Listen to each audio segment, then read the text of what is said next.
Global Telangana association అని పెట్టాలన్న ఆలోచన మీకు అంటే ఎట్లా వచ్చింది? ఆల్రెడీ తానా ఉంది, ఆట ఉంది, చాలా ఉన్నాయి కదా. మైగ్రేషన్ ఎలా ఉండేదంటే ఓన్లీ అమెరికాకో, ఆస్ట్రేలియాకో, కెనడాకో పేరెంట్స్ తప్ప పిల్లలు ఉంటే హైదరాబాద్లో ఉంటున్నారు, లేదంటే ఏదో ఒక ప్రపంచంలో ఒక దేశంలో ఉంటారు. అంటే వీళ్ళు వ్యవసాయంలో కొంత భూమి ఉండి పలుకుబడి ఉన్న వాళ్ళు దాదాపు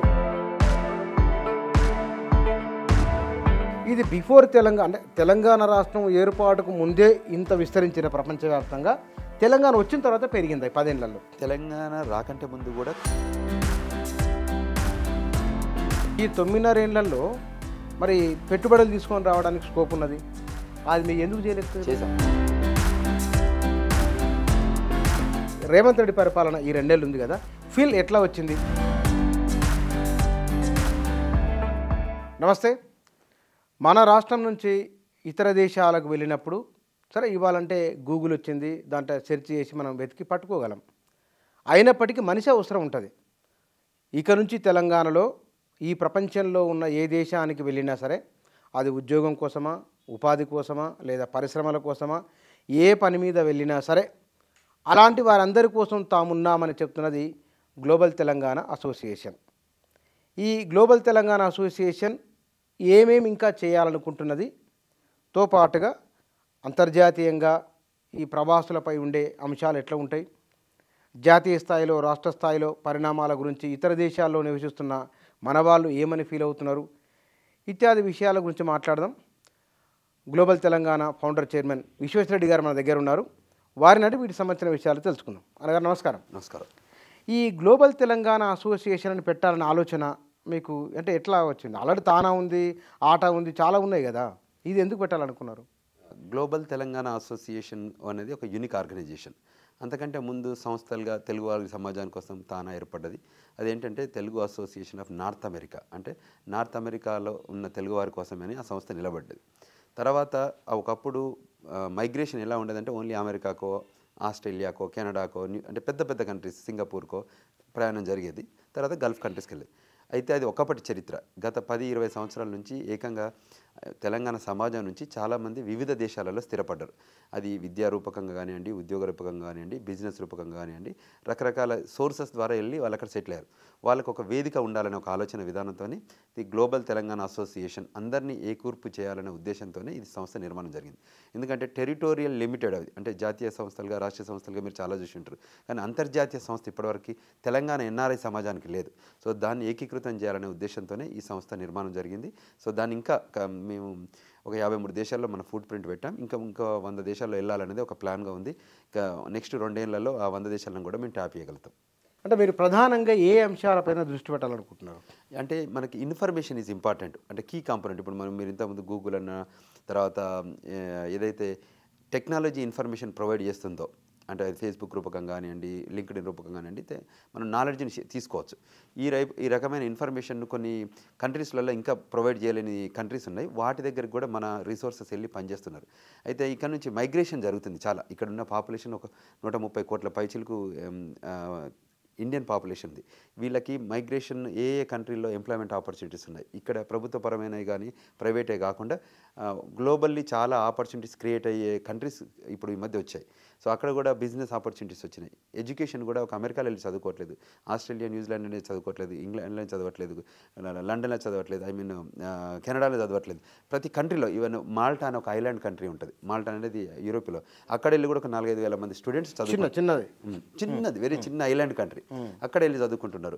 మీకు కరేబియన్ ఐలాండ్స్లో ఉంటుంది, ట్రినిడాడ్ అండ్ టొబాగో అని ఉంటుంది. ఆ చిన్న ఐలాండ్ కంట్రీ, అక్కడ వెళ్ళి కూడా మెడిసిన్ చేస్తున్నారు.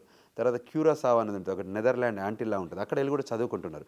అక్కడ వెళ్ళి డాక్టర్లు పెడుతున్నారు, అక్కడ ఉన్న హాస్పిటల్స్ పెడుతున్నారు. అక్కడ వెళ్ళి మన వాళ్ళు యూనివర్సిటీ తెలంగాణ వెళ్ళి యూనివర్సిటీస్ ప్రపంచవ్యాప్తం అయిపోయింది. తర్వాత టూరిజంలోకి వెళ్ళారు. నేను క్యూరాసావా అని ఒక నెదర్లాండ్ యాంటిల్లాకి వెళ్ళాను అనుకోకుండా, ఒక ఇమిగ్రేషన్ కాన్ఫరెన్స్కి వెళ్తే అక్కడ ఆయన జగిత్యాల జిల్లా వాసి ఉన్నాడు. నేను షాక్ అన్నట్టు.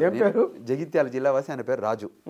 సో నేను ఏదో ఇండియన్ అనుకుంటున్నాను. ఇండియన్ కాదు, బియాండ్ ఇండియా నుంచి, సౌత్ ఇండియా నుంచి, ఆంధ్రప్రదేశ్ నుంచి, తెలంగాణ నుంచి జగిత్యాల జిల్లా వాసి ఉండడం అంటే నేను అడుక్కుంటూ కూడా, నేను క్వశ్చనింగ్ ఆన్సరింగ్ కూడా అడిగేటప్పుడు కూడా మనం ఫస్ట్ నువ్వు జగిత్యాలని తెలియదు కదా, నాకు కూడా న్యూ పర్సన్ కదా. అది ఒక కార్నర్ ఆఫ్ ద వరల్డ్లో ఆయన టూరిజంలో పనిచేస్తున్నారు.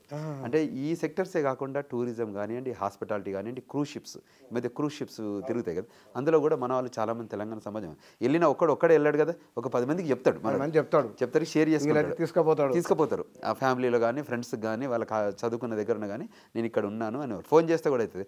నేను ఒక ఎన్ఆర్ఐతో మాట్లాడుతుంటే ఆయన కాంబోడియాకి వెళ్తూ నిన్న కలిసి వెళ్ళాడు, సార్ మిమ్మల్ని తప్పకుండా కలవాలని. కాంబోడియాలో కూడా ఫార్మింగ్ చేస్తున్నారు. తెలంగాణ నుంచి వెళ్ళినారు. కాంబోడియా నుంచి బిజినెస్ ఆపర్చునిటీస్ ఏమన్నాయని చూస్తున్నారు. ఇథోపియాలో వెళ్తున్నారు, జింబాబ్వేలో వెళ్తున్నారు, సియరా లియోనాలో వెళ్తున్నారు. ఆఫ్రికా మొత్తం అన్ని కంట్రీస్లకి మనలు వ్యవసాయం కూడా చేస్తున్నారు. అక్కడ వెళ్ళి మినరల్ ఎక్స్ప్లోరేషన్ చేస్తున్నారు, మైనింగ్ చేస్తున్నారు, ప్రింటింగ్ ప్రెస్లలో ఉంటాయి, ప్రెస్ అంటే బిజినెస్ కూడా చేస్తున్నారు. గవర్నమెంట్ ఆఫ్ దట్ కంట్రీ ఉంటుంది కదా, దాని అడ్మినిస్ట్రేషన్ దానిలో కూడా కొన్ని కాంట్రాక్టులు తీసుకుంటున్నారు. ఉద్యోగాలే కాకుండా అసలు వ్యాపారాలే అన్ని రకాలుగా. ఇప్పుడు ఏమేంటంటే నాలెడ్జ్ ఒకప్పుడు ఎర్ర బస్సులలో తిరగటం, ఇవాళ తెలంగాణ ఎన్ఆర్ఐ సమాజం ఎయిర్ బస్సులలో తిరుగుతున్నారు. అది చాలా మార్పు ఉన్నది. ఒకప్పుడు హైదరాబాద్ సిటీకే పరిమితం, కరీంనగర్, వరంగల్ టౌన్లకే పరిమితమైన ఎన్ఆర్ఐ సమాజం ఇవాళ గ్రామీణ ప్రాంతంలో, మా దగ్గర పెద్దపల్లిలో నేను వేరాయం కంపెనీ, కూనారము, హనుమంతునిపేట, రాంపల్లి, చిన్న ఊర్లు, అందులో ఊర్లు కొత్తపల్లి, అటువంటి చిన్న ఊర్ల నుంచి, సభ్యతమైన ఊర్ల నుంచి కూడా చాలామంది ఇంట్లోకి వెళ్ళి మీకు చెప్తే, నేను పర్యటించి వచ్చిన గత 2 నెలల నుంచి ఇక్కడ తెలంగాణలో ఉన్నా, వెళ్తే గ్రామీణ ప్రాంతాల్లో పేరెంట్స్ తప్ప పిల్లలు ఉంటే హైదరాబాద్లో ఉంటున్నారు, లేదంటే ఏదో ఒక ప్రపంచంలో ఒక దేశంలో ఉంటున్నారు. వండర్ఫుల్. అంటే వీళ్ళు వ్యవసాయంలో కొంత భూమి ఉండి పలుకుబడి ఉన్న వాళ్ళు దాదాపు అన్ని రకాల వాళ్ళు, చదువు ఉన్న వాళ్ళు, మంచిగా చదువుకున్న వాళ్ళు, ఎవరికైతే ఎడ్యుకేషన్ మీద ఇంట్రెస్ట్ ఉండి పేరెంట్స్ వాళ్ళని ఎంకరేజ్ చేస్తే, కొందరు ఫస్ట్ విద్యారీత్యా వెళ్తారు, తర్వాత కొందరు బిజినెస్లో ఈ మధ్య రియల్ ఎస్టేట్ రూపకంగా డబ్బు సంపాదించుకున్న వాళ్ళు వెళ్ళి రియల్ ఎస్టేట్ చేస్తున్నారు, ఇన్ఫ్రాస్ట్రక్చర్ ప్రాజెక్టులు చేస్తున్నారు వేరియస్ కంట్రీస్లలో, కంట్రీతోని ఆ కంట్రీ గవర్నమెంట్తోని అసోసియేట్. అంతేందుకు మన రీసెంట్గా మన వాళ్ళు వెళ్ళి ఆఫ్ఘనిస్తాన్లో ఉన్న పార్లమెంట్ను బిల్డ్ చేశారు మన వాళ్ళు. వండర్ఫుల్. అంటే నేను అనేది ఇన్ఫ్రాస్ట్రక్చర్ కూడా చేస్తున్నారు. సో ఇక్కడ తెలంగాణ సమాజం ఇండియాలో వేరియస్ రాష్ట్రాలలో కూడా బిజినెస్ చేస్తున్నారు కదా. సో అట్లే వేరియస్ దేశాలలో కూడా, అంటే వేరియస్ కంట్రీస్లలో కూడా చేస్తున్నారు బిజినెస్. వివిధ దేశాలలో ఉన్నారు. అసలు మొత్తం ప్రపంచం అంతా మీ చేతిలో ఉంది. Global world become a global village. ఇవాళ మేము 53 కంట్రీలలో మేము ప్రెజెన్స్ క్రియేట్ చేసాము. 100 కంట్రీలలో మేము ఇంకా ఇంటరాక్ట్ చేస్తున్నాం. అయితే వీళ్ళని తీసుకొచ్చి రేపు తెలంగాణలో భాగస్వామ్యం చేయాల్సిన ఆలోచన ఉంది. మేము ఒక గేట్వే లాగా పనిచేస్తాం, ఇటు తెలంగాణ సమాజానికి అటు తెలంగాణ ఎన్ఆర్ఐస్కి మధ్యన. తెలంగాణ వారధి అవుతుంది ఇది. అంటే ఇన్వెస్ట్మెంట్, విదేశీ మార్గద్రవ్యం కాకుండా ఇన్వెస్ట్మెంట్ ఆపర్చునిటీ ఇస్తాం. అన్నిటికంటే ముఖ్యమైనది చేపకు మన ఒక బిజినెస్ వ్యక్తికి ఏం చెప్పిస్తామంటే ఫిషింగ్ నేర్పించడం. ఫిష్ కొనిచ్చేదానికంటే ఫిషింగ్ పట్టడం నేర్పించే టైపు మేము ఎడ్యుకేట్ చేస్తాం.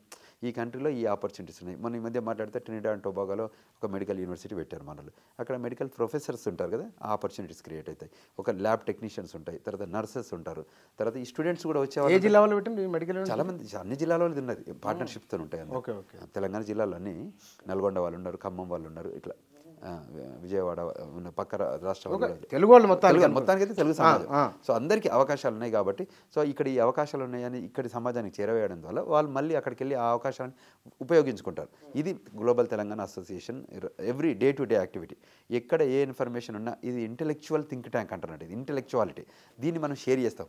ఇది మీకు ఇచ్చే డబ్బుల కంటే, ఒకరోజు ఇచ్చే 5,000 ఒక భోజనం పెట్టిన దానికంటే మేము అసలు ఇది ఎట్లా ఎక్స్ప్లోర్ చేయొచ్చు అనే దానికి వాళ్ళ దగ్గర మేము షేర్ చేసుకునే అవకాశం మనకు దొరికింది. ఇప్పుడు ఇది ఇందాక మీరు మాట్లాడింది ప్రపంచవ్యాప్తంగా తెలంగాణ వాళ్ళు పెరగడం. ఇది బిఫోర్ తెలంగాణ, అంటే తెలంగాణ రాష్ట్రం ఏర్పాటుకు ముందే ఇంత విస్తరించిన ప్రపంచవ్యాప్తంగా, తెలంగాణ వచ్చిన తర్వాత పెరిగింది 10 ఏళ్లలో. తెలంగాణ రాకంటే ముందు కూడా కొన్ని దేశాలలో ఉండేటోళ్ళు. తెలంగాణ వచ్చిన తర్వాత ఎస్పెషల్లీ దీనికి, అంటే తెలంగాణ రాష్ట్ర అవతరణ, తెలంగాణ అవతరణకు సంబంధం లేకుండా గ్లోబల్గా టెక్నాలజికల్ రెవల్యూషన్ జరిగింది కదా, అందులో భాగంగా బాగా ట్రాన్స్ఫార్మ్ అయ్యారు. తెలంగాణ రాష్ట్రం వచ్చిన తర్వాత ఇంకొంచెం వైడెన్ అప్ అయింది. అంటే ఇంకా more knowledge sharing, connectivity, groups, own government మనకు రావడంతో ఏమైందంటే వాళ్ళతో మాట్లాడుకోవడానికి, షేర్ చేసుకోవడానికి, రావడం పోవడంతో మనకు కూడా అక్కడ ఉన్న వాళ్ళు బయటకు వచ్చి నేను తెలంగాణ చెప్పుకోవడం ద్వారా ఐడెంటిఫికేషన్ అయింది. రావడం వల్ల మనం వాళ్ళతో మీరు ఏం చేస్తున్నారు మీ కంట్రీలో, ఏమేమి ఆపర్చునిటీస్ ఉన్నాయి. నేను ఎగ్జాంపుల్ కంబోడియాతో, it is a new thing. కంబోడియాలో కూడా ఆపర్చునిటీస్ ఉన్నాయి, అయినా మనకు అన్నించి చెప్తారు. So which is great. ఇప్పుడు అన్ని తెలంగాణ ఎన్ఆర్ఐస్ కంట్రీస్ ఉన్న వాళ్ళందరినీ రేపు హైదరాబాద్లోనే మేము గ్లోబల్ తెలంగాణ కన్వెన్షన్ ఏర్పరచదు. ఆ కన్వెన్షన్లో ఏం చేస్తాం, అన్ని కంట్రీస్ ప్రెసిడెంట్లను తీసుకొస్తాం. ఆ ప్రెసిడెంట్ ఆ కంట్రీ గురించి ఇంపార్టెంట్ విషయాలు షేర్ చేసుకుంటాడు. ఈ కంట్రీ పొలిటికల్గా ఏముంటుంది, కల్చరల్గా ఏముంటుంది, లిటరరీగా ఏముంటుంది, వాళ్ళ ఐడియాలజీ ఎలా ఉంటుంది, రేపు ఆపర్చునిటీస్ ఎలా ఉన్నాయి, ఏ బిజినెస్ ఆపర్చునిటీస్ ఉన్నాయి, ఏ ఎడ్యుకేషనల్ ఆపర్చునిటీస్ ఉన్నాయి, ఏ రకంగా మేము ఒక గేట్వే లాగా ఇన్ఫర్మేషన్ సోర్స్ లాగా ఉండబోతున్నాం అనేది వాళ్ళే చెప్పిస్తాం. ఆ పర్టికులర్ కంట్రీ ప్రెసిడెంట్తో చెప్పిస్తాం. అప్పుడు మనకి ఎంత వైడ్ మెసేజ్ వెళ్తుంది. సో ఆ యాంగిల్లో మేము వర్క్ చేస్తున్నాం. అది ఇప్పుడు గ్లోబల్ తెలంగాణ చేస్తున్న యాక్టివిటీ. కానీ అంటే రమారమి తెలంగాణ వాళ్ళు ప్రపంచవ్యాప్తంగా ఒక 2-3 లక్షల మంది ఉంటారు, వ్యాపారం 10 లక్షల మంది ఉంటారు. 10 లక్షలు కరెక్ట్. వ్యాపారాలు చేసేవాళ్ళు అన్ని రకాలుగా వెళ్ళిపోయారు ఇప్పుడు. 10 లక్షలు మొత్తం వరల్డ్ వైడ్ మొత్తం 33 జిల్లాల నుంచి 33 జిల్లాల నుంచి బిజినెస్ చేస్తారు. ఒకప్పుడు ఇందులో వర్క్ చేసి ఆలోచన విధానం ఉండేది. ఇప్పుడు మనల్ని బిజినెస్ చేస్తున్నారు. అది ఒకప్పటికే నాలెడ్జ్ లేదు, చాలా మార్పు వచ్చింది. వ్యాపారం చేయడం తెలంగాణలో అది తెలంగాణ వాళ్ళు ఇప్పుడు ఆ రంగం నుంచి ఈ రంగం వెళ్ళిపోయారు. ఆగట్లేదు.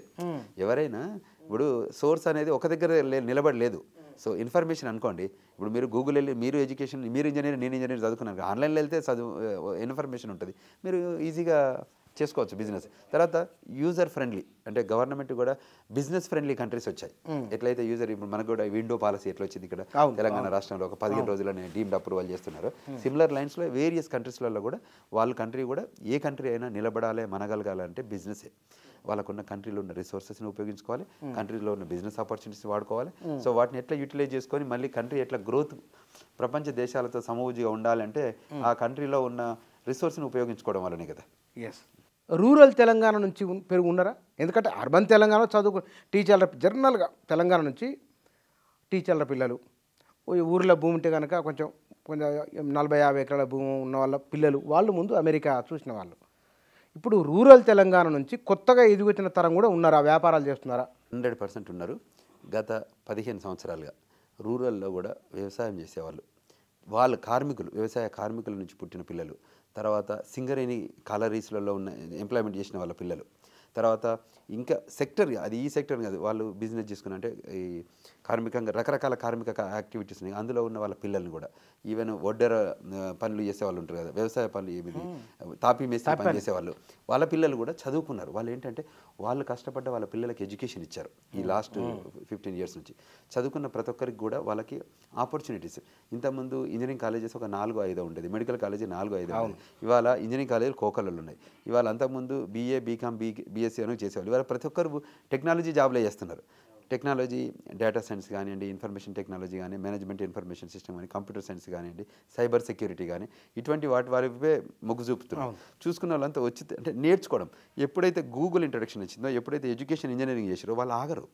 వాళ్ళు they will think in innovative way. Engineering వాళ్ళే కానీ ప్రతి BA, BCom, BSc వాళ్ళు కూడా చాలా ఆపర్చునిటీస్ కోసం వెతుకుతున్నారు. ఎక్కడైతే ఆపర్చునిటీ వెళ్ళిన వాళ్ళు ఒకరే బిజినెస్ చేసుకోరు కదా. ఒక బిజినెస్ పెట్టాలంటే 4-5 రిసోర్సెస్ అందులో పనిచేస్తుండాలి.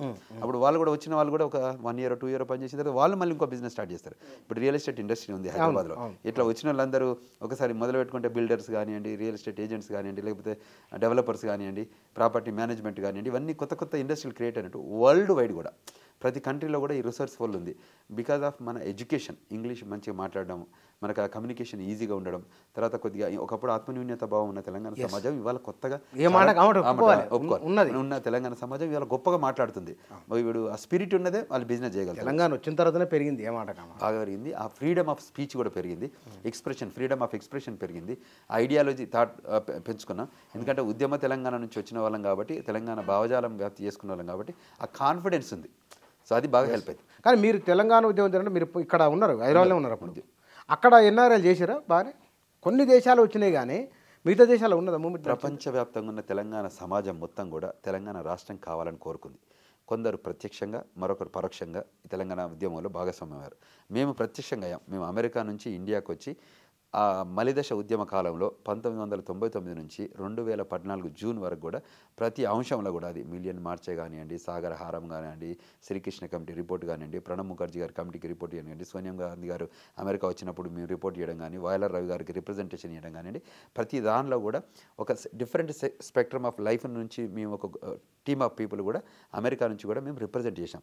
తెలంగాణ రాష్ట్రం ఎందుకు రావాలి, తెలంగాణ రాష్ట్రం రావడం వల్ల నీళ్లు, నిధుల నియామకాల్లో మనకున్న అడ్వాంటేజెస్ ఏంటి, తెలంగాణ రాష్ట్రంతో మనకు ఏ రకంగా అంటే ఇండియాలో ఇది ఒకటి చిన్న రాష్ట్రాలతో ఉన్న అడ్వాంటేజ్ ఏంటి, వాటికి డెవలప్మెంట్కి గ్రోత్కు ఎలా అవకాశం ఉంటుంది అనే దాని మీద మేము చాలా ప్రజెంటేషన్ చేసాం, ప్రత్యక్షంగా చేసాము.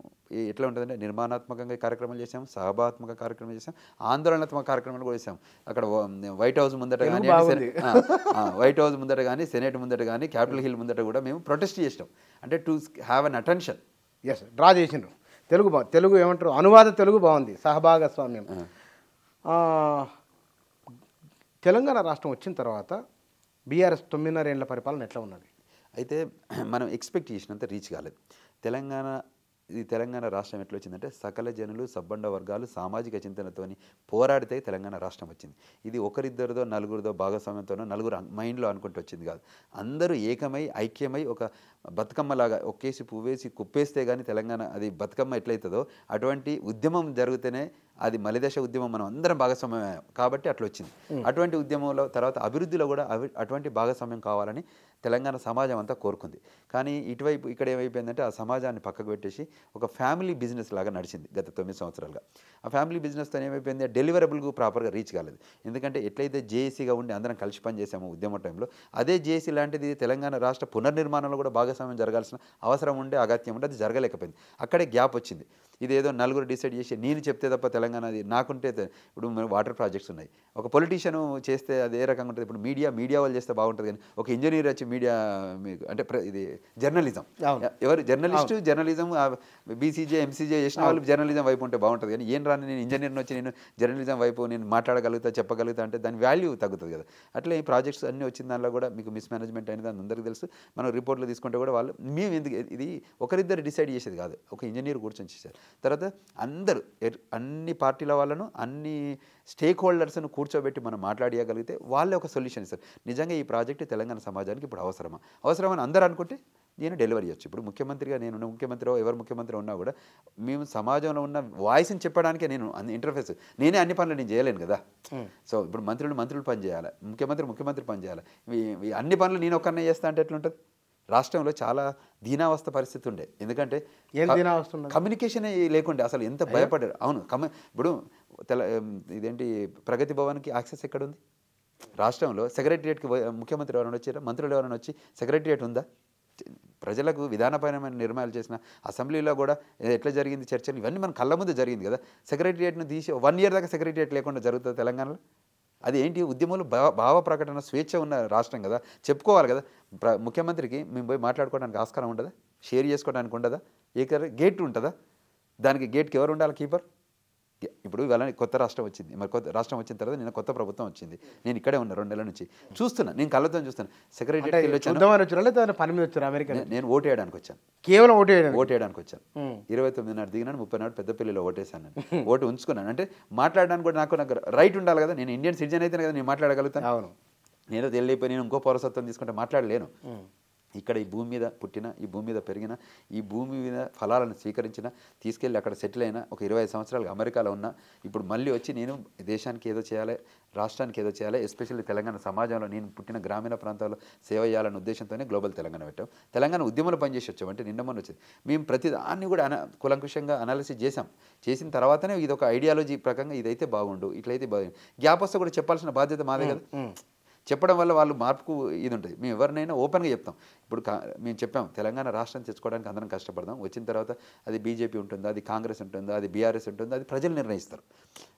అంటే టైం ఎవాల్యుయేషన్ వచ్చినప్పుడు 10 ఏళ్ళకో 5 ఏళ్ళకో ఒకసారి మార్పులు అవుతుంటే దాన్ని బట్టి రాష్ట్ర ప్రభుత్వాలు మారుతుంటాయి. కానీ ప్రజలకు నిర్మాణాత్మకంగా వాళ్ళకి ప్రజల కోసం పనిచేయాల్సిన సంస్థలు నిలబడాలి. అవి బాగుంటేనే ప్రజలకు ఉపయోగపడుతుంది. మేము నిర్మాణాత్మకమైన ప్రజాపక్ష పాత్ర పోషించే సంస్థలు నిర్మాణం చేస్తున్నాం. అందులో భాగంగానే ఎన్ఆర్ఐస్కు బాగా సెల్ఫిష్నెస్ తగ్గు ఉంటుంది. మీకు తెలుసు కదా, కంట్రీ బయటకు పోయిన తర్వాత వాళ్ళు చూసే విధానం వేరే ఉంటుంది. మాతృభూమి మీద ప్రేమ ఉంటుంది, ఇట్లా దూరమైన కొద్ది ఇక్కడ దగ్గర సేవ చేయాలని ఆలోచన ఉంటుంది. ఉన్న దానిలో ఎంతో కొంచెం ఊరు స్కూల్కి ఇవ్వాలనో ఏదో కొంచెం. అవును, మీరు ఆ 10 ఏళ్ళు తెలంగాణ అప్పుడు సరే మీరు ఒక మాట అన్నారు, భయపడినాము, ఎక్స్ప్రెస్ చేయలేకపోయినా ఉన్నారు కదా. నేను తర్వాత క్వశ్చన్ వేస్తాను. నేను ఈ 9.5 ఏళ్లలో మరి పెట్టుబడులు తీసుకొని రావడానికి స్కోప్ ఉన్నది, అది మీరు ఎందుకు చేయలేకపోయారు? చేసాం, మేము వచ్చాము. కేటీఆర్ గారు కూడా అమెరికా వచ్చారు. వచ్చినప్పుడు కూడా మేము తిరిగాం. మేము అందరికి కూడా చెప్పాం, మేము అంబాసిడర్లు అయ్యాం. We became an Telangana ambassadors. ఏవో వచ్చినా కూడా ఏ మినిస్టర్ అమెరికాకు వచ్చినా మీకు తెలుసు మా దగ్గరకు వస్తారు. నేను వాషింగ్టన్ డీసీలోనే ఉన్నాను, దానికి ఒక చరిత్ర ఉంది. వచ్చిన వాళ్ళని హోస్ట్ చేయడం ఫస్ట్, తర్వాత బిజినెస్ ఆపర్చునిటీస్ ఎక్కడున్నాయి, ఈ కంపెనీస్ ఎక్కడున్నాయి అని మేమే షేర్ చేయడం, వాళ్ళతో కలిసి తిరగడం, వాళ్ళని చెప్పడం, ఇటు నుంచి అటువైపు చెప్పడం, ఇక్కడ విషయాలు అక్కడ చెప్పి ఇంటిగ్రేట్ చేయగలిగాం. కానీ ఇక్కడ తీసుకొచ్చిన తర్వాత పరిపాలనలో కూడా ఎగ్జిక్యూషన్లో కూడా చాలా స్లో డౌన్ అయింది, ఇన్వాల్వ్మెంట్ కాలేదు. అప్పటికి మనకు ఇప్పుడు డెవలప్మెంట్ అనేది క్యారియర్, అబ్బాయి పుట్టింది అనుకోరి, అమ్మాయి పుట్టింది అనుకోరి, న్యాచురల్గా గ్రో అవుతుంటారు. మీరు భోజనం పెట్టిన కొద్దీ అది ఎదుగుతుంటారు, ఆగరు కదా అభివృద్ధి. The natural evaluation of development will happen based on the times. ఈ సర్టన్ టైమ్స్లో వెళ్ళిపోతుంటుంది. సో అందులో మీ భాగస్వామ్యం చెప్పడానికి కూడా అంటే ఇక్కడ కమ్యూనికేషన్ గ్యాప్ ఉంది, బాగా బిగ్గర్ కమ్యూనికేషన్ గ్యాప్ ఉండే. సో అహం కూడా బాగా ఇప్పుడు ఏంటంటే ఫస్ట్ 5 yearsలో ఒక ఆలోచన విధానం డిఫరెంట్ ఉండే. నెక్స్ట్ 5 yearsకి వచ్చేసరికి అది మొత్తం టోటల్లీ బిగ్ బ్యారికేడ్, అది బ్యారియర్ అయిపోయింది. సో అందుకోసం షేర్ చేసే ఆపర్చునిటీ లేకపోయింది. మొత్తం నాకే తెలుసు అని అనుకునే ఆలోచన విధానం వచ్చేసరికి మనం చెప్తే ఏముంటుంది, ఇంకా ఇప్పుడు మీరు వినాలనుకున్నారు అనుకోండి, నేను చెప్పగలుగుతా. మీకు వినే ఆలోచన లేకపోతే నేను ఏం చెప్పగలుగుతా? బాగా పనిచేసినట్టు దాని ఎఫెక్ట్ పడదు బాగా బ్రహ్మాండంగా పనిచేస్తుంది. ఇప్పుడు మీరు చూసారు కదా, నేను కూడా 33 జిల్లాల పర్యంతం ఒక 18-20 జిల్లాలు వెళ్ళొచ్చాను ఈ 2 నెలల్లో. ప్రతి జిల్లాకి వెళ్ళి మాట్లాడుతుంటాను నేను. ఏది ఎలక్షన్ ఈ మధ్యలో అసలు ఏం ఫీడ్బ్యాక్ ఏంది మీకు? అది ఎంత అంటే వాళ్ళ అహమే వాళ్ళని ఈ రకంగా తీసుకొచ్చిందని చెప్పడం. రూరల్ తెలంగాణనే మార్పు కోరుకున్నది. మీరు హైదరాబాద్లో బీఆర్ఎస్కే వచ్చినాయి సీట్లు. అవును, హైదరాబాద్ రంగారెడ్డి బీఆర్ఎస్ వచ్చింది, మిగతా రూరల్ అనే కదా వాళ్ళు. అంటే ఏదైతే ఊహించింది పరిణామం వాళ్ళు ఊహించి, నేను ఊహించింది ఈ కారణం వలన అనేది ఇక్కడ కారణం అదే అనేది చాలా క్లారిటీ. వాళ్ళు మమ్మల్ని గ్యాప్ క్రియేట్ చేశారు. తెలంగాణ ప్రభుత్వం మాది, మాతో నిర్మితమైన రాష్ట్ర ప్రభుత్వంలో మాకు భాగస్వామ్యం ఉండాలి. భాగస్వామ్యం లేని ప్రభుత్వంలో ఎవరైతే అడ్మినిస్ట్రేట్ చేస్తారో, మీకు పొలిటీషియన్కి ఏం చేస్తారు, కుర్చీ లాగేయడమే, వాళ్ళని కిందికి దించడం ద్వారానే వాళ్ళ దాంట్లో పరివర్తన మార్పుకు అవకాశం ఉంటుంది. వాళ్ళకున్న వాల్యూ ఎప్పుడైతే అహమోసం ఎప్పుడు వస్తుందో దాన్ని తీయడం అంటే ఏం చేస్తారు, ఓటేయరు. అంతే కదండి డిఫరెంట్ డెమోక్రసీలో. సో ఇటువంటిదే మేము చేయగలిగినాము. మేము వచ్చిన తర్వాత మేము ఆ నిర్ణయాత్మకమైన ఓటుని ఎక్కడ వేయాలని అక్కడ వేసాము. తర్వాత వాళ్ళని గద్దె దించాము. అంటే ప్రజల నిర్ణయం, ఎందుకంటే మా భాగస్వామ్యం కావాలి. ఇప్పుడు మేము ప్రజాప్రభుత్వం కావాలని కోరుకుంటున్నాం. మేము మమ్మల్ని ఇన్వాల్వ్ చేయాలి ప్రతి దానిలో.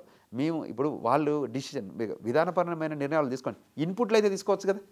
ఇప్పుడు అందరినీ కూర్చోబెట్టి ఒక మీటింగ్ పెట్టి ఇన్పుట్లు తీసుకోండి. నిర్ణయం తీసుకునేటప్పుడు మీరు ఎమ్మెల్యేలుగా మీరు ఒక ఆ పార్టీ లైన్లో పార్టీ ఐడియాలజికల్గా మీరు ఏ నిర్ణయం తీసుకున్నా పర్లేదు, అట్లీస్ట్ తీసుకున్న మాకు భాగస్వామ్యం ఉందన్న మాకు కూడా హ్యాపీనెస్ ఉంటుంది కదా. అసలు నేను చెప్తాను, సెక్రటరీకి వెళ్ళి వచ్చానండి, నేను కౌన్సిల్కి వెళ్ళాను, అసెంబ్లీకి వెళ్ళాను. అక్కడ ఎంత హ్యాపీగా ఉందంటే మనకి ఇండియన్ ఫ్రీడమ్ ఎట్లా వస్తుందో తెలంగాణకు కూడా అంత ఫ్రీడమ్ వచ్చినట్టు వాళ్ళు ఎక్స్ప్రెస్ చేశారు. నాకంటే ఎక్కువ సెక్రటరియట్ ఎంప్లాయీస్ చెప్పారు, అక్కడ ఉన్న వాళ్ళందరూ కూడా ఎక్స్ప్రెస్ చేస్తున్నారంట. ఇదేంటి అసలు సెక్రటరియట్ పోలీసు వాళ్ళు కూడా ఏం చెప్తారు, ఇదేంటి మేము బూత్ బంగ్లాకు గేట్ కీపర్ల లాగా ఉన్నాము, జనాలు వస్తేనే కదా దానికి విలువలు వచ్చేది. ఇప్పుడు మినిస్టర్ అన్నాడు, ముఖ్యమంత్రి అన్నట్టు రోజు పొద్దున లేస్తే ఇప్పుడు మనం హడావిడి ఉండాలి, హడావిడి కాదు, అక్కడ పని చేయాలి. అది ఆఫీస్, ఆయన ఆఫీసు. మేము ఎన్నుకున్న ముఖ్యమంత్రి ఆఫీస్ ఏడు ఉంటుంది, సెక్రటరియట్లు ఉంటుంది, అంతే కదండి. మీరు సెక్రటరియట్కి ఒకరోజు వీలైతేనో అనారోగ్య కారణాల వరకు పోకపోతే రీజనింగ్ ఉంటుంది, ప్రయాణంలో వీధి ఉంటుంది. నువ్వు 6 నెలలు పోకపోతే దానికి మీనింగ్ ఏముంటుంది? ఇప్పుడు సెక్రటరియట్కి వచ్చి ఎంప్లాయీ ఆఫీస్ చైర్లో కూర్చొని పనిచేసే విధానంలో ముఖ్యమంత్రి కూడా ఒక ఎంప్లాయే కదా ప్రజలకు. రాష్ట్ర ప్రభుత్వంలో ముఖ్యమంత్రి అనే రోల్ కూడా ఒక ఎంప్లాయీ డెఫినెట్గా అయినప్పుడు ఆయన సీట్లో ఆయన కూర్చోవాలి కదా. ఈయన సీట్లో ఆయన కూర్చున్నప్పుడు ఆయన సీట్లో కూడా ఆయన కూర్చోవాలి, మంత్రుల సీట్లలో కూర్చోవాలి. ఎందుకు జరిగింది గ్యాప్? ఈ సెక్యూరిటీ వాళ్ళు అన్నారు మాట, ప్రజలు చెప్పారు, సెక్యూరిటీ వాళ్ళు చెప్పారు, ప్రతి జనం కామన్ పబ్లిక్ చెప్పారు. ఈ ముచ్చట ఓపెన్గా అండి ఇప్పుడు మాట్లాడుతున్నా. ఈ భావ ప్రకటన స్వేచ్ఛ ఈరోజు ఇక్కడ ఉందనేది నేను గమనించాను, ఇప్పుడున్న ప్రభుత్వంలో నేను గమనించిన. సో ఇంకా రేపు పొద్దున వీళ్ళు ఏదైనా ఇప్పుడు ప్రొటెస్ట్లు ఉంది, ప్రొటెస్ట్ లేదు అప్పుడు. అంటే ప్రొటెస్ట్కి మీనింగ్ నెగిటివ్ కాదు, ప్రొటెస్ట్కి మీనింగ్ దట్ ఎక్స్ప్రెసింగ్. ఇప్పుడు మీరు ఒక ఆలోచన నిరసన ఉంటుంది కదా, అంటే మీకు కొత్త విషయాలు తెలుస్తాయి, మీకు కొత్త విషయాలు తెలుస్తాయి. ఇప్పుడు నేనే మొత్తం విషయాలు చెప్పకపోవచ్చు, బుచ్చయ్య గారు కూడా మీరు కూడా 4 కొత్త పాయింట్లు తీసుకొస్తారు. అక్కడ ప్రొటెస్ట్ చేసేవాడు ఏమంటాడు, మీరు ప్రభుత్వంగా ఇవి చేస్తున్నారు, ఇవి కాకుండా ఇవి చేస్తే బాగుంటుంది అని చెప్తారు. అందులోకి వెళ్ళి పాజిటివ్ కంటెంట్ తీసుకోండి, అవును నెగిటివ్ని వదిలేయండి. ఇప్పుడు వాళ్ళకి అవకాశం ఇస్తేనే కదా ఎక్స్ప్రెస్, ఏదో ఒక వేదిక ఉండాలి కదా, చెప్పే వేదిక ఏది? అవును, మీకు అసలు వేదికనే అయ్యాను. ఉద్యమ కాలంలో ఉద్యమాని కోసం రంగారించి ఉద్యమం చేసిన ప్రకటన చేసి మనం ఇదేంటి సాగరహారం చేసాం, మిలియన్ మార్చి చేసాం, వంట మార్పు చేసాం, అవన్నీ ఎట్లా ఎక్స్ప్రెస్ చేసాం కదా. అది ఎక్స్ప్రెస్ చేస్తేనే ఢిల్లీకి తెలిసింది కదా, అది ఎక్స్ప్రెస్ చేస్తేనే పార్లమెంట్ వేదిక బిల్లు పాస్ అయింది కదా. ఇది కామన్ సెన్స్ ఎక్కడ మిస్ అయింది? ప్రజలందరినీ ఇన్వాల్వ్ చేస్తేనే కదా జరిగింది ఇదంతా. మరి ఏదైతే రాష్ట్రం కోసం ఎక్స్ప్రెషన్తోనే కదా, ఫ్రీడమ్ ఆఫ్ ఎక్స్ప్రెషన్ ఉండాలి కదా, ప్రజాస్వామ్య దేశం కదా.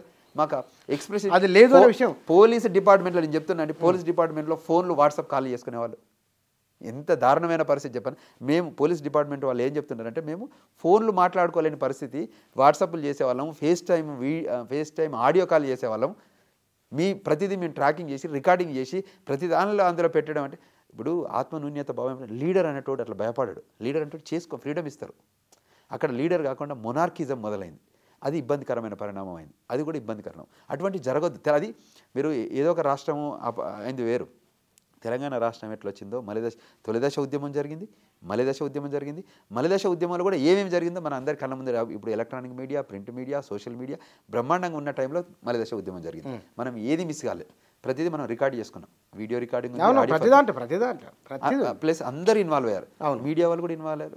మీడియాకు ఏమి అవకాశాలు వచ్చినాయి? రాలేదు. అందులో పనిచేసిన వాళ్ళందరినీ ఒక్కొక్కరిని పంపించి ఇది ఫ్యామిలీ బిజినెస్ అయిందా కాలేదా? అందరు గమనిస్తలేరా? ఇవాళ రేపు పొద్దున అవినీతి ఎంతవరకు జరిగిందో రేపు టైం డిసైడ్ చేస్తుంది. ఎంత జరిగిందంటే ప్రతి దానిలో కూడా ఉన్నది కదా. కానీ మీకు మంచి మీరు వాళ్ళతో సన్నిహితంగానే ఉన్నారు కదా. మేము సన్నిహితంగా ఉండి ఎక్స్ప్రెస్ చేస్తూ వచ్చినాం.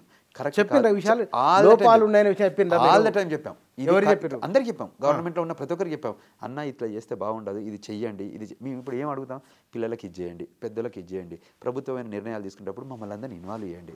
రాష్ట్రంలో మీరు ఇప్పుడు ప్రగతి భవన్ ఉందండి. ప్రగతి భవన్ ప్రజల్ది. మీరు వచ్చి కలిసిపోండి అంటే ఒకవేళ గ్రామీణ ప్రాంతం నుంచి వచ్చి నేను వస్తాడు, ముఖ్యమంత్రి గారికి అర్జీ ఇస్తాడు, అంటే ఛాయ్ తాగుతాడు, ఆ నుంచి వెళ్ళిపోతాడు. పడుకోవడానికి రాడు కదా, అర్జీ చేయడానికే కదా. సరే మంత్రి హెల్ప్ చేస్తారా, సొల్యూషన్ ఇస్తారా, ఆ పూట పక్కకు పెడితే మనం తిరుపతికి దేవుని దగ్గరికి ఎందుకు పోతాం? దండం పెట్టి వస్తాం. అవును.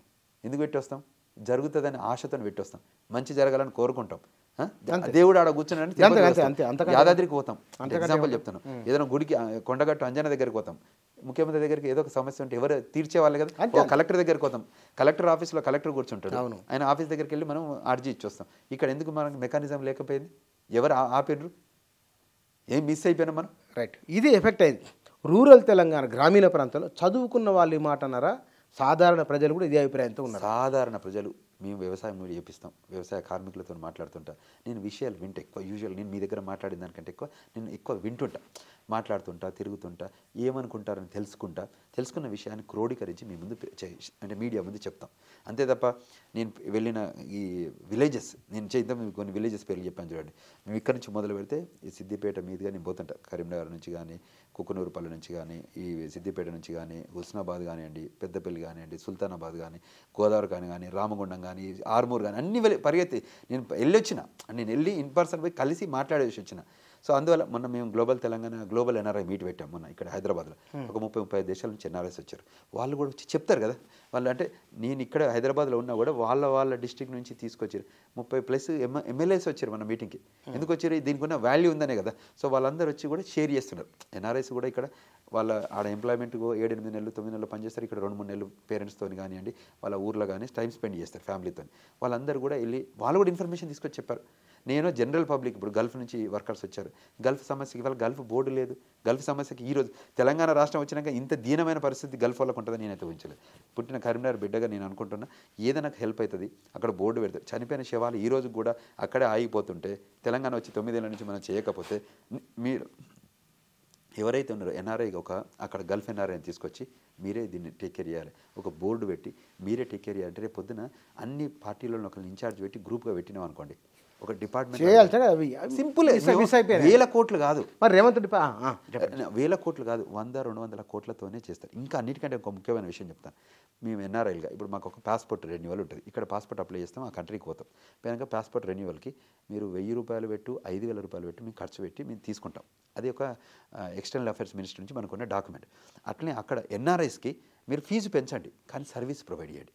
ఇప్పుడు మాకు ప్రతి కంట్రీలో ఒక ఎంబసీ ఉంటుంది, కాన్సులేట్ ఉంటుంది. అట్లే తెలంగాణ రాష్ట్రం నుంచి గల్ఫ్కు పోయిన వాళ్ళు చాలామంది ఉంటారు. కరీంనగర్, నిజామాబాద్ జిల్లాలు కానీ మన ఇంకా మిగతా జిల్లాల నుంచి, ఈ 2 జిల్లాల నుంచి ఎక్కువ మంది ఉంటారు. అక్కడ ఉన్న గల్ఫ్ ఉన్న కార్మికులు అయితే మనకు తెలుసు. వాళ్ళు అక్కడ నుంచి డబ్బు రీపాట్రియేటెడ్ మనీ తెచ్చిస్తుంటారు. ఆయన పర్సన్ ఎక్కడ ఉంటుంది, ఆయన ఫ్యామిలీ ఇక్కడే ఉంటుందని తెలుసు. ఇప్పుడు నేను నా కాన్స్టిట్యున్సీ ఉందనుకోరు, ఒక కాన్స్టిట్యున్సీలో నేను ఒక ఎమ్మెల్యేగా ఉంటే నాకు ఈ విషయాలన్నీ తెలుసు కదా. నేను తెలిసినప్పుడు నేను వాళ్ళకి హెల్ప్ చేయాలి కదా, నా బాధ్యతనే కదా. వాళ్ళని తీసుకొచ్చేటప్పుడు ఇప్పుడు సిరిసిల్ల ఉంది, వేములవాడ ఉంది, కోరుట్ల ఉంది, మెట్పల్లి ఉంది, జగిత్యాల ఉంది. ఇవన్నిటికి సంబంధించిన వాళ్ళు ఎన్ఆర్ఐలు ఆడున్నారు కదా. వాళ్ళు ఏం అడగట్లేదు, బంగారం ఏమనట్లేదు. మేము నెలకు సంపాదించిన 50,000లో 3,000 పెడితే 47,000 మేము ఇండియాకే పంపుతున్నాము. మరి మేము చనిపోతే మా శవాన్ని మా ఫ్యామిలీకి ఇవ్వరా? అది చేయాలి. సింపుల్ పనే కదా. అవునవును. మీరు ఆడొక మెకానిజం పెట్టండి. ఇటు చనిపోయిన 2వ నిమిషంలోనే ఆయన పేపర్ వర్క్ అంతా చేయండి. నెక్స్ట్ ఎయిర్పోర్ట్కి మాట్లాడి ఒక డిపార్ట్మెంట్ ఒక 4 ఆడ కూర్చోబెట్టండి, ఒక 4 ఇక్కడ కూర్చోబెట్టండి. వాట్సాప్లో కదండి ఇవాళ రేపు కమ్యూనికేషన్ ఏమైంది, జరిగిన మీద వీడియోలో చూపించవచ్చు. చూపించి పంపించండి, ఇక్కడ వెల్కమ్ చెప్పండి. చిన్న కూడా ఎండ్ టు ఎండ్ తీసుకెళ్లి బాడీని అక్కడ అప్పచెప్తే రేపు ప్రభుత్వం మీద ఎంత గౌరవం పెరుగుతుంది. ఆ డిపార్ట్మెంట్కి అయ్యే ఖర్చును కూడా ఎన్ఆర్ఐలో పెట్టుకుంటారు. ప్రభుత్వం నుంచి కూడా మీరు యాన్యువల్ బడ్జెట్ ఉంటుంది చూడండి, మీరు అందులో కూడా టచ్ చేయాల్సిన అవసరం లేదు. ఆ 100 కోట్లు కూడా 100 కోట్లు కూడా ఎన్ఆర్ఐస్ ఇస్తారు. అయితే వీళ్ళు రీపాట్రియేటెడ్ మనీతోని కంట్రీకి వస్తుంది కదా బెనిఫిషియరీతో, అప్పుడు గవర్నమెంట్కు బాధ్యత. It is our own responsibility to take care of our NRs. వాళ్ళు ఎన్ఆర్ఎస్ కూడా ఇంకా ఇండియన్ సిటిజన్షిప్ హోల్డర్సే. రేపు వాళ్ళు మనకు రేపు ఓటింగ్లో కూడా వాళ్ళు భాగస్వామ్యం అవుతారు. ఇవాళ ఎన్ఆర్ఎస్ 5 4 ఎమ్మెల్యేలు అయ్యారు. ఇవాళ రాష్ట్ర ప్రభుత్వంలో ఎమ్మెల్యేలు ఎన్ఆర్ఐస్ అయి వచ్చారు, మీ ముందే కనబడుతున్నారు. సో అంచేత నేను ఏమంటానంటే ఇన్వాల్వ్మెంట్, ఎన్ఆర్ఐలను ఇన్వాల్వ్ కాదు, ఎన్ఆర్ఐలతో వెళ్ళిపోతారు, ఎన్ఆర్ఐతో వాల్యూ లేదని ఏం లేదు. ఎన్ఆర్ఐ అన్నట్టు ఇక్కడ భూమి, ఇక్కడ పుట్టిన ఈ జాగా, ఇక్కడ మా పేరెంట్స్ ఇక్కడ ఉన్నారు, అక్కడ వెళ్తే మేము ఉద్యోగరీత్యా వెళ్తాం, ఈవెన్ అక్కడ సెటిల్ అయినా ఇక్కడ రావాల్సిందే. ఇది బీఆర్ఎస్ మీద రేవంత్ రెడ్డి పరిపాలన ఈ 2 ఏళ్ళు ఉంది కదా, ఫీల్ ఎట్లా వచ్చింది, మీరేం ఫీల్ అవుతున్నారు? ప్రస్తుతానికి అయితే మనం టూ ఎర్లీ టు టాక్, మనం కొద్దిగా అనుకుందాం, కొద్దిగా టైం ఇద్దాం. ఈ లోపల కూడా వాళ్ళు ఓపెన్ అప్ చేశారు. ఫస్ట్ ఆ సెక్రటరియట్ ఓపెన్ చేశారు, తర్వాత ఆయన సెక్రటరియట్లో కలుస్తున్నారు, ఓపెన్గా ఇంటికాడ కలుస్తున్నాడు. అంటే మీరు పోయి ఇప్పుడు మీరు ముఖ్యమంత్రి గారు కలవాలంటే ఎక్కడ ఉన్నారో తెలిస్తే ఆ సెక్రటరీ ఉంటారు కదా, అంటే సెక్రటరీ సీఎంఓ డిపార్ట్మెంట్లో అడిగితే ఈయన ఉన్నాడంటే you can go and meet purposefully. ఉత్త టైంపాస్ కలవకపోవచ్చు అని పర్పస్ఫుల్లో మీట్ అవుతున్నారు. మినిస్టర్లు అయితే నేను సర్ప్రైజింగ్ టు మొన్న సండే పోతే, సండే రోజు మినిస్టర్లు సెక్రటరియట్లు ఉన్నారు. ఇది తెలంగాణ వచ్చిన కాదు, కంబైన్డ్ ఆంధ్రప్రదేశ్లో కూడా సండే రోజు సెక్రటరియట్లో ఉన్నది నేను ఎప్పుడు చూడలేదు. నేను చిన్నప్పటి నుంచి చూస్తున్నా సెక్రటరియట్లో. నేను అట్లా సండే రోజు అటువైపు నుంచి పోతున్నా, సెక్రటరీ అంతా నిండుకుంది. ఇదేంది ఇది ఉందంటే మినిస్టర్లు అంటున్నారు లోపల అంటున్నారు. జనాలు వచ్చేటోళ్ళు పోయేటోళ్ళు ఒక హడావుడి ఉంది, ఒక యాక్టివిటీ చేస్తున్నారు. ప్రజలు కూడా మేము ఇన్వాల్వ్ అవుతున్నామని వస్తున్నారు, సమస్యల మీద అర్జీలు పట్టుకొస్తున్నారు. ఇప్పుడు ప్రజాభవన్ అని పెట్టినట్టున్నారు, ప్రజాభవన్లో కూడా వాళ్ళు తీసుకుంటున్నారు. సొల్యూషన్ ఓవర్ నైట్ జరగదు, అట్లీస్ట్ అప్లికేషన్ తీసుకోవడం ఇంపార్టెంట్. తీసుకొని దాని తర్వాత సబ్సిక్వెంట్ ఎగ్జిక్యూట్ చేయాలి. ఈ ప్రభుత్వం కూడా రేపు ప్రజల కోసం నిర్మాణాత్మకంగా పనిచేయకపోతే మళ్ళీ ప్రజలే మార్చుకుంటారు. సింపుల్, ప్రజలే మార్చుకుంటారు, వెరీ సింపుల్ కదా. సో మొన్న జరిగిన అనుభవాల పాఠాల రూపకంగా మనం నిలబడితే తప్పకుండా మనం ముందుకు వెళ్తాం. సో నేను వీళ్ళు నేర్చుకున్నారని అనుకుంటాను, ఎందుకంటే 10 ఏళ్ళు కష్టపడ్డారు కదా, 10 ఏళ్ళు పదవి లేని వాళ్ళు కదా. సో ఇప్పుడు పదవి వచ్చింది అనేది ఏదో ఇది కాదు కదా, దాన్ని మనం తీసుకొని అహం రావద్దు. ఈ పదవిలో ప్రజా పాలకులు కాకుండా ప్రజా సేవకులుగా ఇది మీరు ఇచ్చిన భిక్ష, ఈ సీటు మీది, మీకోసం నేను పొద్దున 9 నుంచి నేను నిద్రపోయే టైం తప్ప మిగతా టైం అంతా ప్రజాసేవకి అంకితం కావాలి. నేను మళ్ళీ నేను బిజినెస్ చేసుకుంటా అంటే నువ్వు ఆ పొజిషన్కి రిజైన్ చేసిపోవాలి. 2 థింగ్స్, ఇది ఆ క్లారిటీ ఉండాలి. నేను మీ ప్రజాసేవకు ఉంటానంటే నేను నిద్రపోయే టైం తప్ప మిగతా టైం అంతా నా కాన్స్టిట్యున్సీ కాదు, నా టెరిటరీలో నేను పనిచేయాలనుకుంటున్నాను. ఇది కాకుండా పక్క పెట్టి నేను ప్రజాసేవ పక్క పెడతా, మళ్ళీ నేను బిజినెస్లు చేసుకుంటా, నేను మీ డబ్బుతోనే మీ రిసోర్సెస్తోనే నేను వాడుకుంటా అంటే మళ్ళీ కట్టిపు పెట్టేస్తాను. బహుశా కాంగ్రెస్ అట్లా చేయకపోవచ్చు, అనుభవం ఉంది కదా. ఎవరైనా నేను అనేది నేను జనరిక్గా చెప్తున్నాను, నేను కాంగ్రెస్ పార్టీ అయినా బీజేపీ ఎవరైనా ఇటువంటి ఐడియాలజీతో ఉంటే పాలిటిక్స్ సైడ్ రండి, లేకపోతే మీరు క్వైట్గా బిజినెస్ చేసుకోండి. ఇప్పుడు తెలంగాణ ఎన్ఆర్ఐల విషయానికి వద్దాం మళ్ళీ. మీ సంస్థ తరఫున గవర్నమెంట్కు మీరు ఇచ్చే ఒకవేళ కనుక ఏ సాయం కోరుతున్నారు, మీరు గవర్నమెంట్కి ఏం చేస్తారు? ఎన్ఆర్ఐస్గా భాగస్వామ్యం ఇవ్వండి. ఎన్ఆర్ఐస్గా ప్రతి కంట్రీలో ఇప్పుడు మైగ్రేషన్ జరుగుతుంది. ఇక్కడ ప్రభుత్వంలో మనం అన్ని జాబులు ఇవ్వలేం కాబట్టి జనాలు వెళ్ళిపోతుంటారు. మనం రెస్పెక్ట్ చేద్దాం వాళ్ళని. మాతృదేశం మీద ప్రేమతోని వాళ్ళు ఏదో సేవ చేయాలనుకుంటారు, వాళ్ళని కూడా భాగస్వామ్యం చేయండి. మీకు ఎక్కడెక్కడ యాంగిల్లో మీకు ఫస్ట్ ఏం సమస్య ఉందని అడగండి. ఆ కంట్రీలో ప్రతి కంట్రీలో సమస్యలు ఏం లేవు, కొన్ని కంట్రీలో సమస్యలు ఉన్న వాటికి మనం ఏ రకంగా ఉపయోగపడతాం. యాజ్ అ ప్రభుత్వంగా ఒక డిపార్ట్మెంట్ని పెట్టండి, దానికి ఒక మంత్రిని పెట్టండి. అసలు ఎన్ఆర్ఐస్ ఇంతమంది ఎన్ఆర్ఐస్ బయట ఉన్నప్పుడు వాళ్ళే తీసుకొస్తారు, ఫండ్స్ ఏం అక్కర్లేదు. ఆ డిపార్ట్మెంట్కి అయ్యే ఎక్స్పెన్సెస్ కూడా భరించమన్నా భరిస్తారు. అవి పెద్ద 1000 కోట్లు కాదు కదండి. సో అది అట్లీస్ట్ కమ్యూనికేషన్ గవర్నమెంట్ చేసేది వేరే ఉంటుంది. సో ఎన్ఆర్ఐలుగా వాళ్ళు డబ్బు సంపాదించుకున్నాక ఫస్ట్ వాళ్ళకి హెల్ప్ కావాలి, తర్వాత వాళ్ళు డబ్బు సంపాదించుకున్నాక తప్పకుండా నేను చెప్తుంటానంటే ఎన్ఆర్ఐ కాదు ప్రజలమే ఈ ప్రపంచానికి మనం టర్మ్ ఇన్సూరెన్స్ మీద వచ్చాం. టర్మ్ ఇన్సూరెన్స్ కాదు, ఉన్న టర్మ్ లోపలనే మనం ఏదో రకంగా చేసి మనం వెళ్ళిపోవాలనే ఉద్దేశంతో ఏదో ఒక సేవ చేయాలనే ఆలోచన ఉంది. సో వీళ్ళ నుంచి మనం ఏం చేయగలుగుతామనే ఒక మెకానిజం క్రియేట్ చేసినాం అనుకోండి, ఎన్ఆర్ఐలు వీళ్ళు చాలా కాంట్రిబ్యూట్ చేస్తారు మదర్లాండ్కి. ఆ రెస్పెక్ట్ వచ్చినప్పుడు యాన్యువల్గా మేము పెట్టబోయేది గ్లోబల్ తెలంగాణ కన్వెన్షన్ కూడా ఒక 2 రోజులు మేము అందరితోని కులంకుషంగా మాట్లాడతాం. ఇటు గవర్నమెంట్ ఆఫ్ తెలంగాణను కూడా పిలుస్తాం, ఇటు ఎన్ఆర్ఐ సమాజాన్ని పిలుస్తాం. ఆ 2 రోజులు ఇంటిగ్రేట్ చేస్తాం. ఇక్కడ సివిల్ సొసైటీని పిలుస్తాం, లీగల్ సొసైటీని పిలుస్తాం, బిజినెస్ సొసైటీని పిలుస్తాం, తర్వాత ఎడ్యుకేషన్ సొసైటీని పిలుస్తాం, కార్పొరేట్ హాస్పిటల్ని పిలుస్తాం. అందరిని ఇంటిగ్రేట్ చేస్తాం, షేక్ హ్యాండ్ చేపిస్తాం. ఇక్కడ ఆపర్చునిటీస్ ఎవాల్వ్ అయితే మేము చెప్తాం గవర్నమెంట్కి, మాకు ఇక్కడ జాబులునే రండి అని చెప్తాం. తర్వాత ఈ గవర్నమెంట్ మీతోని షేక్ హ్యాండ్ చేయబోతుందని గవర్నమెంట్ ఆఫ్ తెలంగాణ కూడా అక్కడ తీసుకెళ్తాం. మేమే అక్కడ ఉంటాం. మీకు ఎందుకంటే 24 గంటలు అక్కడే ఉంటాం, సంవత్సరంలో 12 నెలలు మేము అక్కడే ఉంటాం. గవర్నమెంట్ ఉండలేదు, మేనేజ్ చేయలేదు. సో మేము ఉంటాం కాబట్టి మేము వెల్కమ్ చెప్తాం, మీకు స్వాగతం చెప్తాం, మీకు భోజనాలు పెడతాం, మీకు అక్కడ ఉన్న రిసోర్సెస్ చెప్తాం, తిప్పి చూపిస్తాం. అక్కడ ఆ కంట్రీకి ఉన్న అసెట్స్ చెప్తాం, లయబిలిటీస్ చెప్తాం, ఇక స్ట్రెంగ్త్స్ చెప్తాం, వీక్నెసెస్ చెప్తాం. మాకు ఆ కంట్రీ మీద పట్టు ఉంటుంది కాబట్టి ఇందులో మనకి ఏ రకంగా ఉపయోగపడుతుంది, గవర్నమెంట్ ఆఫ్ దట్ కంట్రీతో మేము ఇంటిగ్రేట్ చేయగలుగుతాం ఈ గవర్నమెంట్ ఆఫ్ తెలంగాణని. ఆ స్ట్రెంగ్త్ మా దగ్గర ఉంటుంది, మిగతా వాళ్ళకి ఇది ఉండదు. ఎందుకంటే మేము అందులో అక్కడ వాళ్ళ దేశం ఎకానమీ కోసం మేము ఆడ పాటుపడుతున్నాం కాబట్టి మా మాటకు విలువ ఉంటుంది. ఆ దేశం గ్రోత్కి అంటే అభివృద్ధిలో మేము అందులో భాగస్వామ్యం అవుతున్నాం కాబట్టి ఇక్కడ ఉన్న వాళ్ళకి ఒక గవర్నమెంట్ లాగా వస్తారు. ఇంకోటి ఇండియాలో 29 రాష్ట్రాలలో ఇది ఒక రాష్ట్రం. ఇప్పుడు ఈ రాష్ట్రం నుంచి ఎందుకు తీసుకోవాలని కూడా వాళ్ళు ఆలోచిస్తుంటారు కదా. సో అక్కడ మేము ఒక రీఏజెంట్ అవుతాం, అక్కడ మేము మంచి అంబాసిడర్ అవుతాం, అక్కడ మేము కమ్యూనికేషన్ చేస్తాం, అక్కడ మేము కనెక్ట్ అవుతాం, అక్కడ మేము డెలివరీ చేయగలుగుతాం. ఈ రిసోర్సెస్ని మీరు యూటిలైజ్ చేసుకోండి. బాగుంది. ఈ సీఎంను కలిసినా మీరు కొత్త కలిసి ఏ రెస్పాన్స్ ఎట్లా బాగుంది, రెస్పాన్స్ బాగుంది. మాట్లాడినాం, కలిసి పనిచేద్దామని చెప్పాము. ఇంతకుముందు కూడా ఈ గ్లోబల్ తెలంగాణ ఫార్మేషన్ అప్పుడు కూడా నేను ఆయనతో ఒక 1 అవర్ కూర్చున్నాను. ఆయన ముఖ్యమంత్రి కాకంటే ముందు కూడా మాకు మంచి కన్వర్జేషన్ అంటే ఒక 3.5-4 గంటలు ఇద్దరం కూర్చొని కూడా మాట్లాడుకున్నాం. సమస్యల గురించి, ఇష్యూస్ గురించి. Is a good listener. విన్నాడు. ముఖ్యమంత్రి అయిన తర్వాత కూడా మొన్న కలిసాం. మళ్ళీ మాకు ఇమిగ్రేషన్ లా ఫార్మ్ ఉంటే దాని గురించి కూడా మాట్లాడి చెప్పాము. సో అంటే తెలుసు, it's not that a new person is become chief minister. We worked with him. Telangana ఉద్యమం టైంలో కూడా కలిసి పనిచేసినాం. తర్వాత అంటే ముఖ్యమంత్రి కాకంటే ముందు కూడా కలిసి పనిచేసి అంటే ఒక రిలేషన్ ఉంది, గుడ్ రిలేషన్. సో అందువల్ల వీఆర్ కనెక్టెడ్. మినిస్టర్లు కూడా చాలామంది మినిస్టర్లతో కూడా మొన్న ముఖ్యమంత్రి వాళ్ళ మంత్రులు అయినాక కూడా వెళ్ళి కలిసాం. అంటే it's a continuous friendship, association, relation and deliverables. ఒక రోజుతోనే అయితే వేరుంటాయి. మన చరిత్రపరంగా చూస్తున్నారు కాబట్టి మనకు ఆ అవినాభావ సంబంధాలు వాళ్ళతో ఉండే ఆ డెలివరబుల్ కూడా మంచి జరగడానికి ఆస్కారం ఉంది మా దగ్గర. Thank you very much. Thank you very much. Global Telangana association వ్యవస్థాపక చైర్మన్, అధ్యక్షులు, దానికి సర్వం తానై నడిపిస్తున్నారు. రాష్ట్ర ప్రభుత్వం నుంచి ఎన్ఆర్ఐలుగా ఉన్న వాళ్ళు ఏం చేస్తారు, వాళ్ళు ఏం కోరుకుంటున్నారు, తో పాటుగా ఈ గడిచిన 10 సంవత్సరాలుగా తెలంగాణ పరిపాలన ఎట్లా ఉన్నది, ఉద్యమంలో భాగస్వామ్యమైన ఒక వ్యక్తిగా, తెలంగాణ పౌరునిగా మొత్తము రాజకీయాలపైన విశ్వేశ్వరరెడ్డి గారి అభిప్రాయాలు, వారి ఆలోచనలు ఇవి. Thank you.